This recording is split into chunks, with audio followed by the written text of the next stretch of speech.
আসসালামু আলাইকুম। বিএনপির একজন প্রতিমন্ত্রী তার একটা ভিডিও সোশ্যাল মিডিয়াতে বেরিয়েছে এবং সেটা বের হওয়ার পরে আমরা দু একটা গণমাধ্যমে প্রথমে সেটাকে দেখেছি, বলার চেষ্টা করা হয়েছে যে সেটা এআই ভিডিও। তারপরে সেটা প্রমাণ হয়েছে যে সেটা এআই ভিডিও না, সেটা সত্যিকারের ভিডিও।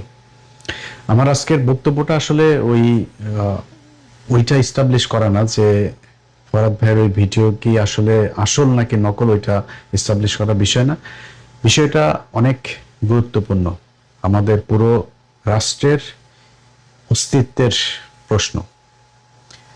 গেল কয়েকদিন আগে জামাত ইসলামের একজন নেতার একটা ভিডিও বেরিয়েছিল। আমি তখন একটা পোস্ট করেছিলাম, বলেছিলাম যে জামাত ইসলামের তো একজনের বেরিয়েছে, এরকম হয়তো আরো 2-4-5 জনের আছে, তবে বিএনপির যদি এরকম বের হওয়া শুরু হয় তাইলে ওই মহিলা আসনের যেই সদস্যরা আছেন তাদের ছাড়া, তাদের হয়তো বেটাদের সাথে থাকতে পারে, আসেও, তাদের ছাড়া একটা পুরুষের একটা চেয়ারও খালি থাকবে না।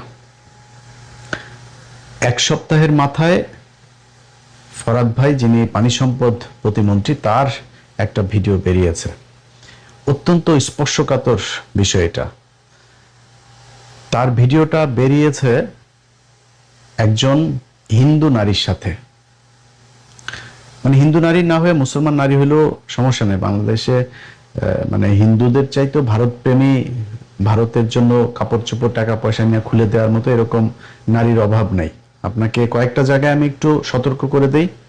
চ্যানেল আইয়ের সংবাদ উপস্থাপিকা, চ্যানেল আইয়ের এখানে যেসব ইমপ্রেস টেলিফিল্ম, তারপরে তাদের বিভিন্ন প্রোগ্রাম করে, তাদের অফিসে যাওয়া আসা, তাদের অফিসে গিয়ে আপনাদের সাথে দেখা হয়েছে, তাদের অফিসের প্রযোজক এদের মাধ্যমে, যে ফরিদুর রেজা সাগর, শাহেক সিরাজ, এদের মাধ্যমে কোনো নারীকে আপনার পেছনে পাঠানো হয়েছে, সুন্দরী নিচের তলা দেখে তারপরে কাজ করে ফেলছেন।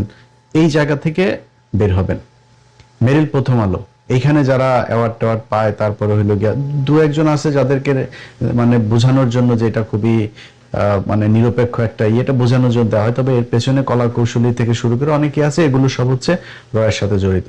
বাংলাদেশে ভাসাবি নামে একটা পোশাকের বিক্রির, আমি যদিও ওইটার ব্যাপারে আমার কোনো ধারণা নাই, কিন্তু এদের ব্যাপারে এই রয়ের সাথে সম্পৃক্ত থাকার অভিযোগ আছে। এদের এখানে যেসব মডেলরা যায়, যারা কাপড়ের বিজ্ঞাপন দেয়, যারা ওইখানে থাকে, এদের সাথে সম্পৃক্ত ব্যবসায়ী যেগুলো আছে, এরা যে নারীদেরকে আপনাদের পেছনে পাঠাবে, বুঝবেন যে এটার পেছনে জড়িত আছে। এরকম আরো অনেক আছে, এগুলো সব বললাম না। কিন্তু বেছে বেছে করাটা এসবের চাইতে ভাই, আপনার যদি মনে চায় বিয়ে করেন, কোনো সমস্যা নাই, অথবা যদি আকাম কুকাম করতে চায় করতে থাকেন, রাজনীতিটা থেকে সরে যান। কারণ এই আপনি আর রাজনীতি যখন একসাথে চলবেন, আপনার যখন এগুলো থাকবে, তখন ভারত আপনাকে ব্ল্যাকমেল করার সুযোগ পাবে, যে আপনাকে দিয়ে তারা দেশের স্বার্থ বিরোধী কাজকর্ম করানোর চেষ্টা করবে, না করলে তারপরে ভিডিও ফাঁস করবে। এই ফরহাদ ভাইয়ের যে ভিডিও, তিনি এমন একটা মন্ত্রণালয়ের যেটার সাথে আমাদের দেশের অনেক স্বার্থ জড়িত, পানি সম্পদ প্রতিমন্ত্রী।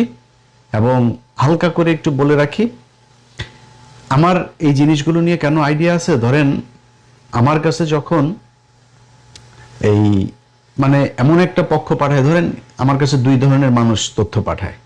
আমার যেমন team15minutes@gmail.com, তারপরে 15minutesbd@gmail.com, এই দুই জায়গাতেই বেশিরভাগই এগুলো আসে, বাংলা এডিশনের ইয়েতেও আসে।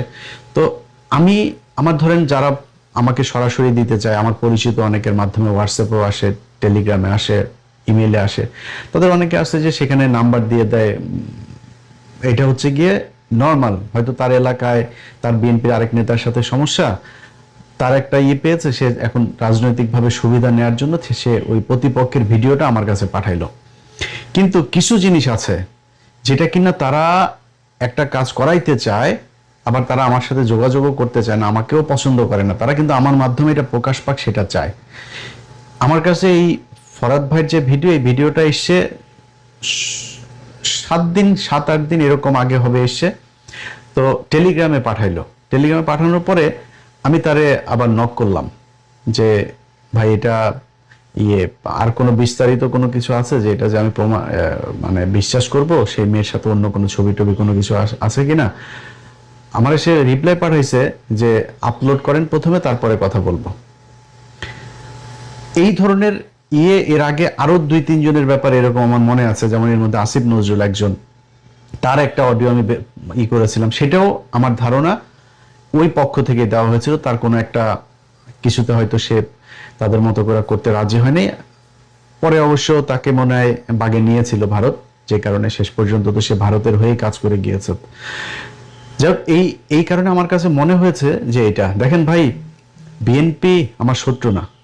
বিএনপি ক্ষমতায় এসছে, আমার বিশ্বাস যে গেল 15 বছরে যে আসলেই বিএনপি করেন, আসলেই আওয়ামী লীগকে ঘৃণা করেন, ভারতকে ঘৃণা করেন, এমন কোন মানুষ আবার ফের আওয়ামী লীগকে সুযোগ সুবিধা করে দিবেন, ভারতের পক্ষে কাজ করবেন, এটা আমার মনে হয় না কোনোদিন সম্ভব। যে কারণে আপনাদেরকে আমি আওয়ামী লীগের মতো শত্রু মনে করি না। যদি মনে করতাম, আমাদের চ্যালেঞ্জ করেন, আমার চ্যালেঞ্জ করেন, ধরেন সরকারের যে কোনো একটা খুব গুরুত্বপূর্ণ জায়গা থেকে চ্যালেঞ্জ করতে বলেন, এটার যে প্রতিমন্ত্রী মানে আসল মন্ত্রী আছে না, সেই মন্ত্রীর হালকা পাতলা জিনিসপত্র কিন্তু আছে। তো এখন এই যে এগুলো দিয়ে তারপরে আপনাদেরকে ব্ল্যাকমেল করে তারা আমাদের রাষ্ট্রের বিরুদ্ধে তারা কাজ করাবে। আমরা কিন্তু আপনাদেরকে আমাদের রাষ্ট্রের বিরুদ্ধে কাজ করাইতে চাই না। অ্যানি ভাই, ফরাদ ভাই, আপনারা পানি সম্পদ মন্ত্রণালয় আছে, এটার সাথে এই যে তিস্তা প্রকল্প থেকে শুরু করে আমাদের অভিন্ন যে নদীগুলো আছে, এগুলোর অনেক গুরুত্বপূর্ণ কাজ আপনাদের হাতে সামনে। ভাই, আপনি বাইতুল মোকাররমের ইমামতি করার ইন্টারভিউ দিতে আসেন নাই, আপনি রাজনীতি করেন, আপনি মানুষ। আমরা সবাই আমাদের ছোটখাটো পাপ ভুল একটা বয়সে এগুলো ছিল, কিন্তু এইটা দিয়ে যদি নাকি আপনাদেরকে ব্ল্যাকমেল করে তাদের ইচ্ছা মতো কাজ করাইতে চায়, তাহলে আপনি আগের যে পাপটা, সেই পাপটার চাইতে আরো 10,000 গুণ আপনি ক্ষতি আমাদের দেশের করে দিয়ে গেলেন। আপনারা সহ বাংলাদেশের যত পলিটিশিয়ান আছে, আপনাদের কাছে অনুরোধ থাকবে, আপনারা যদি কিছু থেকে থাকে আগে থেকে আপনারা মাপ চান, আপনারা বাংলাদেশের মানুষকে বলে দেন যে ভাই দেখেন, আমাদেরকে আমার এইরকম ছিল বা এরকম একটা কোনো কিছু, বা আমাকে চাপ দিচ্ছে এরকম কিছু একটা করার জন্য, যদি কিছু আসে সেটা আপনারা ক্ষমা সুন্দর দৃষ্টিতে দেখবেন, বা অথবা বলবেন যে আমি ইয়ে করছি না, বা ওদের ফোন রেকর্ড আপনি রেকর্ড করে তারপরে ছেড়ে দেন, বা যেখানে আপনাদের সাথে সাক্ষাৎ হয় আপনাকে থ্রেট করছে যে এটা না করলে এটা ছেড়ে দেওয়া হবে, এরকম কোনো কিছু যদি করা হয় তাহলে আপনি সাথে সাথে সেটা আমাদেরকে জানাই দেন। এই দেশের মানুষ অত্যন্ত ক্ষমাশীল, আপনাদেরকে ক্ষমা করে দেবে। এই দেশে শেখ মুজিবের মতো জাউরা একটা, এই জাউরারে পর্যন্ত এই দেশের মানুষ মাফ করে দিয়েছে, অনেক মানুষ শেখ মুজিবের, অথচ 73, 74, 75 ওই সময় শেখ মুজিবের এতগুলি মানুষ মারা ফেলার পরে মানুষ মিষ্টি খেয়েছে। কত জঘন্য ঘৃণা থাকলে মানুষের প্রতি মানুষ এটা করতে পারে। সেই শেখ মুজিবের প্রতিও পরে 2-4 বছর, 5 বছর, 10 বছর, আজকে 55 বছর পরে শেখ মুজিবের অনেক পোলাটোলা এগুলো পয়দা হয়েছে না নতুন করে। তো এই দেশের মানুষ ক্ষমা করে দেয়, আপনাদেরকেও ক্ষমা করে দিবে। কিন্তু যদি আপনারা রাষ্ট্রের বিরুদ্ধে কাজ করেন, তাহলে কিন্তু ওরা আপনাদেরকে এটা ছাড়ার ভয় দেখায় তো দেশের বিরুদ্ধে কাজ করাবে, আমরা কিন্তু এটা ছাড়া দিব। তখন আমার কাছে যা যা আছে, আমি আমার ব্যক্তিগতভাবে যার যা আছে, যদি সেখানে দেখি যে কোনো সমস্যা হচ্ছে, তাহলে কিন্তু আমি আপনার পেছনে লাগবো। এটা আমি আগে থেকে বলে রাখলাম। আপনি ফরাদ ভাই কিংবা অ্যানি ভাই, আপনাদের কোনো কিছু যদি বের হয়, এটা যদি ভারত করে, বাংলাদেশের আপনার প্রতিপক্ষ, আপনার এলাকার কেউ তো এটা করার সাহস পাবে না। অ্যানি ভাইয়ের বিরুদ্ধে বিএনপির কোনো কর্মীর ক্ষমতা আছে এরকম কোনো ইস্যু বের করা? বাংলাদেশের কোনো গোয়েন্দা সংস্থার তাদের ক্ষমতা আছে এখন তার বিরুদ্ধে এটা বের করা? যদি বের করে তাহলে ভারতই বের করবে। এখন আপনার বিরুদ্ধে ভারত এরকম কোনো কিছু করা মানে, তার মানে বুঝতে হবে আপনি দেশের পক্ষে কাজ করছেন। ফরাদ ভাই যেটা করেছে, ফরাদ ভাই আপনার যেই জিনিস দেখছি, মাশাআল্লাহ, আপনার হলিউডের মতো নায়কের মতো বডি ফিটনেস, চেহারা টেহারা সুন্দর আছে ভাই, এটা আমরা মাইন্ড করি নাই, এটা কোনো সমস্যা না। ফরাদ ভাই, আপনি আপনার বিরুদ্ধে ভারত এটা বের করেছে মানে আপনি দেশের পক্ষে আছেন।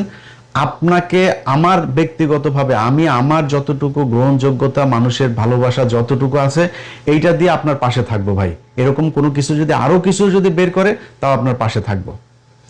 কিন্তু আগেই বললাম যে দেশের বিরুদ্ধে যদি যান, তাহলে কিন্তু আমরাও বিরুদ্ধে যাব। আমাদের কাছে যে তাদের কাছে হয়তো অনেক আছে, আমাদের কাছেও কিন্তু অল্প স্বল্প তো আছে। তো সেগুলো, এই যে জামাত ইসলামের এটা বের হয়েছে, এটার পরপর এই ফরাদ ভাইয়েরই একটা বক্তব্য আবার বের হয়েছে, বিশাল জ্বালাময়ী ভাষণ দিয়েছেন জামাতের ওই নেতার বিরুদ্ধে তিনি। ভাই, আমরা সবাই ভালো, যতক্ষণ ধরা না খাই ততক্ষণ ভালো। আমাদের সবারই কিন্তু সমস্যা ছোটখাটো আছে। অতএব নিজেদের ভেতরে কোন্দল, দলাদলি, গ্যাঞ্জাম এগুলো না করে মাপ চান, তওবা করেন, জীবনে আর করবেন না। আর যদি আকাম কুকাম খেলাধুলা করতে চান ভাই, রাজনীতি থেকে সরেন, সরে তারপরে যা মনে চায় করেন। পেছনে যা হয়েছে, যার যার ভিডিও টিডিও যা যা রেকর্ড টেকর্ড যা আছে, এগুলো আপনারা করেন, মানে বাদ দেন এবং ওগুলির ব্যাপারে ভুলে যান। দরকার হলে মাপ চান, বা যখন বের হয় আমরা ভাই আপনাদের পাশে থাকবো। যখন দেখবো যে আপনাদের নিয়ে এরকম কিছু হয়েছে, আপনি দেশের পক্ষে কাজ করছেন, ভারতের বিরুদ্ধে আমাদের সরকার কন্টিনিউয়াসলি তাদের কাজগুলো করে যাচ্ছে, বিশেষ করে তিস্তা প্রকল্প থেকে শুরু করে এই ব্যারেজ তৈরি, বিভিন্ন পোর্টগুলোর ব্যাপারে, তারপরে আমাদের এই যে ট্রানজিটের ব্যাপারে, ট্রান্সশিপ্টের ব্যাপারে, এইসব জিনিসগুলোতে চুক্তি টুক্তিতে যখন দেখবো আপনারা দেশের পক্ষে কাজ করেন, আরো কিছু আসলেও কোনো সমস্যা নেই। আমাদের দেশের সমস্যা হয়েছে সবাই বাইতুল মোকাররমের ইমাম হইতে চায়। ভাই আমি এত বিশাল আকারের সফিনা, এত বিশাল আকারের ফেরেশতা না, আমি মানুষ, আমার পাপ আছে, এইটুকু এইভাবে মানুষকে করার চেষ্টা করেন, কোনো সমস্যা হবে না। আপনি মানে এখানে ফুল সিরাত পার হইতে আসেন না, হাসরের ময়দানে আল্লাহর কাছে জবাব দিতে আসেন নাই। আপনার ছোটখাটো আপনার গোপন পাপ যা আছে, আল্লাহ বলছেন এগুলো আপনাকে মাফ করে দিবে আপনি যদি তওবা করেন, ওটা নিয়ে কোনো টেনশন করার দরকার নেই। সবশেষ একটা বিষয় বলি, সেটা হলো যে ধরেন এই যে ফরহাদ ভাইয়ের ভিডিও যখন বের, এর আগেও কিন্তু আপনার সিলেটের একজনের বের হয়েছে, আমি আর নামে না গেলাম। তো এই জিনিসগুলো যখন বের হয়েছে তখন কিন্তু মিডিয়া অত করে নাই, কিন্তু জামাত ইসলামের নজরুল ইসলাম গাজীর যখন বের হইলো, তখন সব মিডিয়া ইভেন কি চেক না করেও তারা কিন্তু সোশ্যাল মিডিয়াতে এই জিনিসগুলো দিয়ে দিল। অথচ এই ফরহাদ ভাইয়ের ব্যাপারে তারা আবার যখন নিউজ করলো, প্রথমে বললো এআই দিয়ে বানানো, এরপরে যখন দেখলো যে না এটা বিভিন্ন জায়গায় খবর হচ্ছে যে না এটা বাস্তবিক, তখন সবাই আবার এটা মানে সরায় দিল, কিন্তু পরে কিন্তু আর কেউ আলোচনা করে এটা নিয়ে কথাও বলে নাই। তো আমাদের দেশের এই যে সুশীল এবং সাংবাদিক, এদের ভেতরে দুইটা ভাগ আছে। আপনি যখন মাদ্রাসার ইমাম হবেন, মাদ্রাসার শিক্ষার্থী হবেন, মাদ্রাসায় যখন একটা ঘটনা ঘটবে, জামাত ইসলামের কেউ যখন একটা ঘটনা ঘটবে, এইটা নিয়ে তখন আর ব্যক্তিগত নিরাপত্তা, ব্যক্তিগত স্বাধীনতা, কোনো কিছু আর তাদের ভেতরে নীতি নৈতিকতা কিছু কাজ করে না, তখন তারা সেটা প্রচার করতে থাকে। আর ওনাদের ভাবটা দেখলে মনে হয় ওনারা বিশাল আকারে সুফি। এই যে প্রথম আলোর যে পোলার, এই যে ওর ছেলের নাম হলো শাসা, এই শাসারই 3-4টার সাথে আমার কাছে আছে, আমি এটা তো আপনারা সেই 2024-25 সালে আমি দিয়েছিলাম। তো এরাই হলো কি আমাদের নীতি নৈতিকতা শিখায়। এখন এদের বেলায় যদি নাকি আপনি এরকম কিছু করেন, ধরেন আজকে এই যে জামাত ইসলামের যে এমপি সাহেব যারা বরখাস্ত করে দিল, সরায় দিল, সবকিছু করলো না, আজকে এই প্রথম আলোর মতো এরকম সুশীল মার্কা যদি কারোর একজনের এরকম ন্যাংটা কালের ভিডিও বের হয় না, তখন কি করবে জানেন? সবাই প্যান খুলে দিয়া নুনুরা দেখাবে, বলবে যে প্রতিবাদ, এটা হচ্ছে প্রতিবাদ। ওদের সুশীল একজনের নুনু বের করে ওকে সম্মানহানি করা হয়েছে, এখন সবাই নুনু বের করে তারপরে ওকে ওর পক্ষে আপনার জানাবে, কি জানায় না, ওই যে সহমর্মিতা জানায় আর কি। হ্যাঁ, এটা হচ্ছে ওদের ডুয়েল ক্যারেক্টার, এটা বহুদিন ধরে। কারণ আগেও যখন এই যে খোকা ভাই, তারপরে হইলো গিয়া মাহমুদুর রহমান, মান্না, এনাদের অডিও বের হলো না, অনেকের অডিও কিন্তু তারা বের করেছে, ওইটা বাংলাদেশের টেলিভিশনে পর্যন্ত বের হয়েছে, তখন আর আমাদের এই যে কনস্টিটিউশন যেটা আছে এটাতে আর তখন বাধা আসে না, এটা আর তখন এটার বিপরীতে যায় না। কিন্তু ওনাদের বিরুদ্ধে কিছু গেলে, যেমন আমি পরিমণির একটা ভিডিও বের করেছিলাম, তখন বাংলাদেশের সব মিডিয়া নিউজ করলো সেই 2020 সালে যে ইলিয়াস হুসাইনের কাছে এই ভিডিও কে পাঠালো, কিভাবে গেল তার কাছে, সে কিভাবে পেল, মানে ওদের নিউজ তখন ওইটা, বুঝছেন। আবার জামাত ইসলামের বিরুদ্ধে একটা কিছু ভাবে, একটা মাদ্রাসার একজন শিক্ষার্থীর বিরুদ্ধে, মাদ্রাসার কি ফেরেশতা নাকি? মাদ্রাসায় পাপ করে না? তোর মিডিয়াতে যে পরিমাণে লেসবিয়ান আর এই গেইজম যেগুলো চলে, এই এলজিবিটি কিউ যা চলে, বাংলাদেশের ইতিহাসে আর কোথাও এগুলি চলে নাকি? আমরা এগুলি দেখে আসি নাই, কারা কি করে, কি হয়, এখানে কি চলে, এগুলি দেখি নাই আমরা। সো ওনারা আবার নিউজ করে অন্য মানুষের, মাদ্রাসার শিক্ষার্থীদের ব্যাপার। আরে বেটা, মাদ্রাসার শিক্ষার্থী সে মানুষ, সেও ভুল করে, খালি নিউজ তারটাই হয়। আর স্কুলে হইলে, কলেজে হইলে, ইউনিভার্সিটিতে যে লাগালাগি করতেছে, তোমাদের এক প্রফেসরের বউ আরেক সহকারী প্রফেসর নিয়ে ভাইয়া যাচ্ছে, ওগুলি আর তখন নিউজ করতে মনে চায় না। সমস্যা খালি হুজুরদের বেলায়। জামাত ইসলামের আমির উনি একটা খুব গুরুত্বপূর্ণ কথা বলেছেন, যে সাদা কাপড়ের দাগ খুব কম লাগে, মানে খুব বেশি দেখা যায়, কম লাগলেও বেশি দেখা যায়। সো যারা টুপি মাথায় দিবেন, পাগড়ি পরবেন, সাদা জুব্বা টুব্বা এগুলো লাগাবেন না, লাগানোর আগে নিজের আগে পাগড়িওয়ালা বানায়েন, নিজের মনটার আগে পাগড়িওয়ালা বানায়, এরপরে ওইটা করেন, এরপরে দাঁড়িয়ে রাখেন, তার আগে করেন না। কারণ কি জানেন, আপনি যেই আকামটা করেন এই আকামটার সাথে তখন আপনার সাথে সাথে ইসলামও বিতর্কিত হয়, যেখানে আপনি যা করবেন সেটা খুব হিসাব করে কাজ করেন। হ্যাঁ, আমরাও কিন্তু মানুষ, আমরা মানে আপনাদের এই জব্বা কুর্তা টুর্তা এগুলো পরি না, কিন্তু তারপরেও না আমরা একটু হিসাব করে চলাফেরা করার, কথাবার্তা বলার, তারপরে কাজকর্ম করার চেষ্টা করি। কারণ আমরা যেহেতু খুব রাইটিস্ট কথাবার্তা বলি না, আমরা একটা অন্যায় করলে, একটা পাপ করলে ওইটার ব্যাপারে খুব বেশি ছড়াই। তো আপনাদের কাছে অনুরোধ থাকবে এই সাদা কাপড়ওয়ালারা একটু সাবধানে থাকেন। আর বিএনপির কাছে আবারও সবশেষ বলে যাই, ভাই আপনারা আমার শত্রু না, কিন্তু ওই মানে আপনার ন্যাংটাকালের ভিডিও দেখায় আপনারা দিয়া দেশের বিরুদ্ধে কাজ করবে, আমরা কিন্তু সব দেখতেছি। এখন যদি নাকি সামনে খুব খুব খুব ক্রুশিয়াল একটা সময় যাচ্ছে, তো সো সামনে যদি আমরা দেখি চীন সফর করে আর এই টার্কির সাথে চুক্তি টুক্তি করে ফেললেই মনে করি না যে বিশাল কিছু হয়ে গেছে। এখনো কিছুই হয় নাই, চীন এখন আমাদের হাসপাতালও করে নাই। ওই করিডোর তো বহু পরের কথা, ওই যে ট্রানজিট যেটা ত্রিদেশীয় ট্রানজিট যেটা, ওটা তো বহু পরের কথা মিয়ানমারের ভিতর দিয়া। ওর ছোটখাটো জিনিসও এখনো হয় নাই। তারেক রহমান বললো যে কোনো মূল্যে তিস্তা প্রকল্প হবে। এই ফখরুল যা এক জায়গায় বলতেছে যে চীনকে আমরা তিস্তার কাজ দেয় নাই, ওদিকে চীনের কাছ থেকে শুনতেছি আরেক কথা। সো আমরা কিন্তু এখনো আপনাদের কাছে মানে মাথা টাথা বিক্রি করি নাই। আমি আমার ব্যক্তিগত আমার কথা বলি, আমি খুব ঠান্ডা হয়ে আছি এখনো পর্যন্ত। যে আমার দেখা মানুষ হিসাবে যেটা মনে হচ্ছে, হ্যাঁ সরকার এখন আন্তর্জাতিক আমাদের যে পলিসি যেটা নেওয়া দরকার সেভাবেই নিচ্ছে। আমি যেটা চাই, আমার যেটা মানে খুব মানে প্রচন্ড রকমের আমার মাথায় কাজ করে, সেই দিকগুলো সরকার ঠিক জায়গাতে আছে। অর্থাৎ ভারতের ব্যাপারে আমার কোনো কমপ্লেন নাই সরকারের বিরুদ্ধে। সরকারের ব্যাপারে ধরেন আমি যদি বিএনপির নিয়ে যদি কিছু মানে পজিটিভ কোনো কথাবার্তা, এই ভিডিওটাই ধরেন মনে করেন অনেক মানুষ আবার এটা বলা শুরু করে দিবে যে বিএনপির কাছে বিক্রি টিক্রি হয়ে গিয়েছে। ভাই বিক্রি তো জীবনে বহুত সেই আওয়ামী লীগের আমল থেকেই তো বিক্রি হয়ে যাচ্ছে, তাই না? তো বিক্রি যাদের কাছে আগে হয়েছে তাদেরকে বলেন আগের ডকুমেন্টস গুলো আগে বের করে দিতে, কোথায় কোন জায়গায় টাকা দিয়েছে, কার কাছে টাকা দিয়েছে, কোন অ্যাকাউন্টে গিয়েছে, একটু প্লিজ বলেন বার করে দিতে। সো বিক্রি হয়ে যদি যাইতাম তাহলে বহু আগে বিক্রি হইতাম, ওই গাঁজাখুরি গল্প টল্প ওগুলো শুনি না। কিন্তু বিএনপির ব্যাপারে মানে কেন খুব বেশি আক্রমণাত্মক জায়গায় যাব না। আপনি বলবেন বিএনপি চাঁদাবাজি করে, বিএনপি চুরি করে, বিএনপি দুর্নীতি করে, টেন্ডারবাজি করে, করে না কে, ওইটা আমরা ইউনূসের সময় দেখেছি ভাই। সো গলা বড় করে কথাবার্তা বলে লাভ নাই, এখন আর কারোর পক্ষে বিপক্ষে নাই। এখন এত প্রেম প্রীতি ভালোবাসা আর কাজ করে না আগের মতো। এখন এক জায়গায় শুধু আটকে আছি, সেটা হলো দেশটা যেন ইন্ডিয়া থেকে বের হয়। ইন্ডিয়া থেকে বের হইলে ভাই দেশের দুর্নীতি মুর্নীতি এগুলো আস্তে আস্তে আমার বিশ্বাস 2-4-15 বছর পরে এগুলো ঠিক হয়ে যাবে। কিন্তু দেশটাকে আমাদের দেশের মানুষ, আমাদের দেশের প্রশাসন, আমাদের দেশের রাজনীতিবিদ দিয়ে চলতে হবে। সেই ভারতের লোকজন আইসা ওই যে সাতক্ষীরাতে এসে যেভাবে মেরে গেল, পিলখানা এসে যেভাবে মেরে গেল, আপনার এই যে শাপলা চত্বরে মেরে গেল, জুলাইতে মেরে গেল, ইন্ডিয়ার লোকজন সোলজার এসে তারপরে এই জায়গায় এসে আমাদের মানুষকে মেরে যাবে, সেই জায়গায় আর বাংলাদেশকে দেখতে চায় না। এই কারণে খুব ঠান্ডা হয়ে আছে, খুব বেশি সমালোচনায় যাই না। আওয়ামী লীগের মতো করে তো আর এখন বিএনপির বিরুদ্ধে বলা যাবে না, বলার দরকারও নাই। আবারও বলছি, অ্যানি ভাই, ফরাদ ভাই, আপনাদের সহ বিএনপির যত মানুষ আছে ভাই, আপনাদের সবার প্রতি শ্রদ্ধা আছে।